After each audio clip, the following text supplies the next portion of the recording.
నమస్తే, welcome to meta news.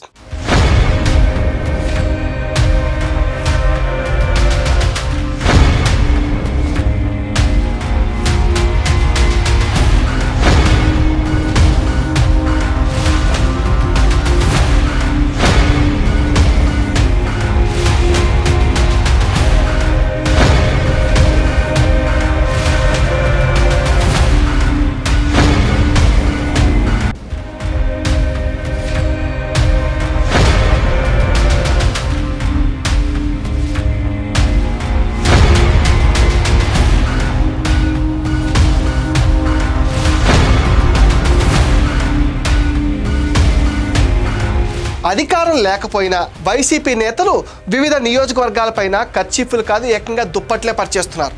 కొన్ని నియోజకవర్గాలకు వెళ్ళమంటే ససేమేరా అంటున్నారు. వైసీపీలో ఈ మధ్యకాలంలో వాయిస్ పెంచుతున్న నేతల్లో అంబటి రాంబాబు ఒకరు. అయితే ఆయనకు ఈసారి సత్తెనపల్లిలో షాక్ తప్పేలా లేదంటున్నారు. ఎందుకంటే అక్కడ అసమ్మతి మామూలు స్థాయిలో లేదు. మంత్రి అంబటి రాంబాబుకు సత్తెనపల్లి టికెట్ రాకుండా చూడండి.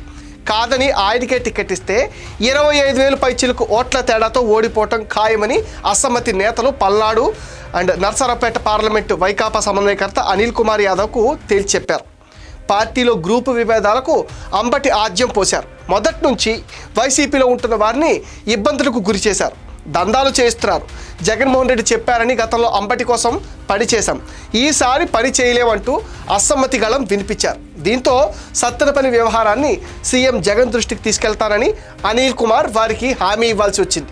సత్తెనపల్లిలో అంబటికి వ్యతిరేకంగా డాక్టర్ గజ్జల నాగభూషణ్ రెడ్డి, చెట్టా విజయభాస్కర్ రెడ్డి, మర్రి వెంకటరామరెడ్డి, బ్రహ్మారెడ్డి, శ్రీనివాసరెడ్డి తదితరులు కథం తొక్కుతున్నారు. తాజా పరిణామాలతో అంబటి కంగుతిన్నారు. ఎన్నో రోజులుగా అంతర్గతంగా కొనసాగుతున్న వర్గ విభేదాలు ఇప్పుడు బహిరంగంగా బయటపడటంతో రాజకీయ వాతావరణం ఒక్కసారిగా వేడెక్కింది. సత్తెనపల్లి నియోజకవర్గంలో పార్టీ కీలక నాయకులు, ప్రజాప్రతినిధులు, వివిధ పదవుల్లో ఉన్న నేతలు ఒకరి తర్వాత ఒకరు రాజీనామాలు చేశారు. సత్తెనపల్లి ఇన్ఛార్జ్ గజ్జల సుధీర్ భార్గవరెడ్డి దీనికి కేంద్రంగా మారారు. మాజీ మంత్రి వైసీపీ అగ్రనేత అంబటి రాంబాబు వర్గాన్ని పూర్తిగా పక్కన పెట్టి పార్టీని ఏకపక్షంగా నడిపిస్తున్నారని ఆరోపిస్తూ పలువురు నేతలు బహిరంగంగా నిరసన వ్యక్తం చేస్తున్నారు. సత్తెనపల్లి రాజకీయాల్లో అంబటి రాంబాబు వర్గానికి గణనీయమైన పట్టుంది. గతంలో వైసీపీని బలోపేతం చేసిన తమ వర్గాన్ని ప్రస్తుతం పూర్తిగా పక్కన పెట్టారనే ఆరోపణలు వెల్లువెత్తుతున్నాయి. పార్టీ నిర్ణయాల్లో తమను సంప్రదించడం లేదని, స్థానిక కార్యకర్తలకు న్యాయం జరగడం లేదని, కేవలం ఒక వర్గానికే ప్రాధాన్యత ఇస్తున్నారని అసంతృప్తి నేతలు ఆవేదన వ్యక్తం చేస్తున్నారు. గజ్జల సుధీర్ రెడ్డి నాయకత్వం ఏకపక్షంగా మారిందని, పార్టీ శ్రేణుల్లో సమన్వయం లేకుండా పోయిందని విమర్శలు కూడా వస్తున్నాయి. వైసీపీ సత్తెనపల్లి మండల అధ్యక్షుడిగా ఉన్న రావిపాటి పురుషోత్తం తన పదవికి రాజీనామా చేయటం రాజకీయ వర్గాల్లో హాట్ టాపిక్ అయింది. సత్తెనపల్లి జెడ్పీటీసీ సభ్యురాలు నాగేశ్వరమ్మ కూడా తన పదవికి రాజీనామా చేశారు. జిల్లా స్థాయి ప్రజాప్రతినిధి రాజీనామా చేయటం పార్టీకి పెద్ద దెబ్బ అంటున్నారు.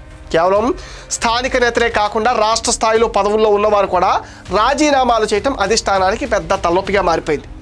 పార్టీ ఎస్సీసెల్ నేత అయిన జైపాల్ తన పదవికి రాజీనామా చేశారు. దీంతో సత్తెనపల్లిలో అసలు ఏం జరుగుతుందో ఎవరికీ అర్థం కావటం లేదు.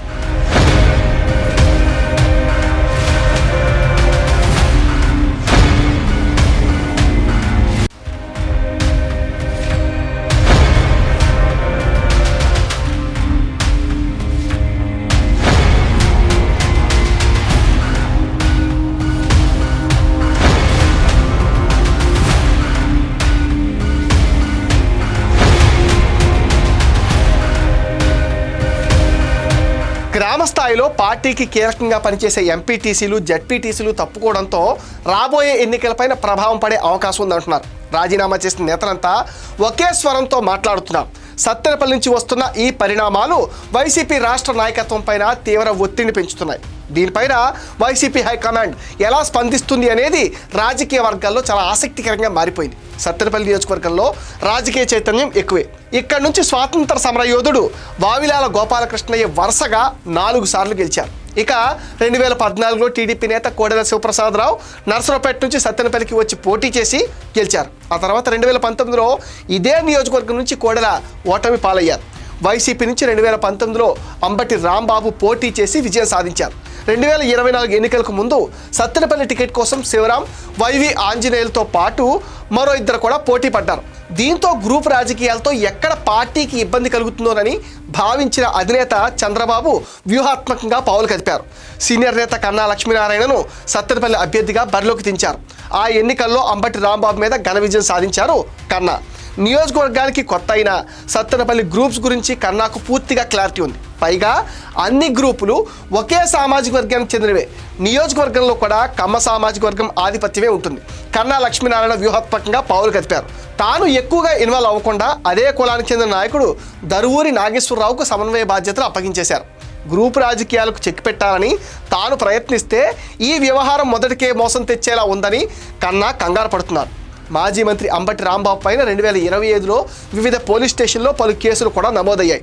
గుంటూరులోని పట్టాభిపురంలో మెడికల్ కాలేజీల ప్రైవేటీకరణకు వ్యతిరేకంగా నిర్వహించిన నిరసన ర్యాలీ సందర్భంగా అంబటి రాంబాబు పైన కేసు నమోదైంది. గతంలో పల్నాడు జిల్లా సత్తెనపల్లి పర్యటనలో జరిగిన పరిణామాల నేపథ్యంలో అంబటి పైన మరిన్ని కేసులు కూడా నమోదయ్యాయి. కోరపాడు వద్ద బారికేడ్లు దాటుకుని వెళ్లటం, పోలీసులతో వాగ్వాదానికి దిగటం మరియు సిబ్బంది పైన చేయి చేసుకున్నారనే ఆరోపణలు ఉన్నాయి.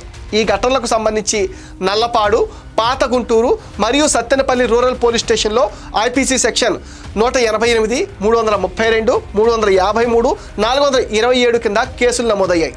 జగనన్న హౌసింగ్ కాలనీల భూసేకరణ, రేషన్ బియ్యం మళ్లింపు మరియు ఇతర అవినీతి ఆరోపణలపైన ప్రభుత్వం విజిలెన్స్ విచారణ వేగవంతం చేసినట్టుగా సమాచారం అందుతుంది. సత్తెనపల్లిలో అక్రమంగా సంక్రాంతికి లక్కీ డ్రా టికెట్లు విక్రయించారనే ఆరోపణలు ఉన్నాయి. 2024 ఎన్నికల్లో ఓటమి తర్వాత సత్తెనపల్లి వైపు అంబటి కన్నెత్తి కూడా చూడటం లేదు. గుంటూరు జిల్లా పార్టీ కార్యక్రమాల్లో మాత్రం ఫుల్గా బిజీగా ఉంటున్నారు.